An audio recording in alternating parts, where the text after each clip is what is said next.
White with red. A man went to a hotel and walked up to the front desk to check in. The woman at the desk gave him his key and told him that on the way to his room there was a door with no number that was locked, and no one was allowed in there. She explained that it was a storeroom and that it was out of bounds. She reminded him of this several times before allowing him upstairs. The man followed the instructions of the woman, going straight to bed in his room. However, her insistence had piqued his curiosity, so the next night he walked down the hall to the door and tried the handle. Sure enough, it was locked. He bent down and looked through the wide keyhole. Cold air passed through it, chilling his eye. What he saw was not a storeroom but a hotel bedroom, like his. In the corner was a woman whose skin was incredibly pale.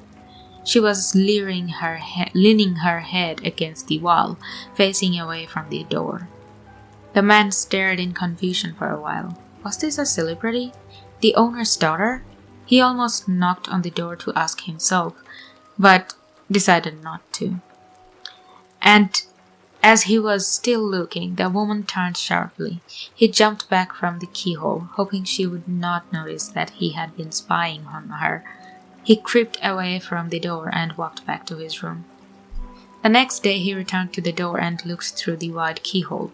This time, all he saw was redness. He couldn't make anything out besides a distinct, unmoving red color. Perhaps the inhabitants of the room knew he had been spying on them the night before and had blocked the keyhole with something red.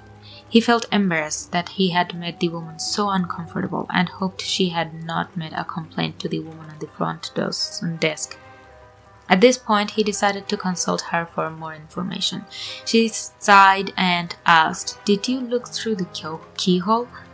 The man told her that he had, and she said, "Well, I might as well tell you the story of what happened in that room.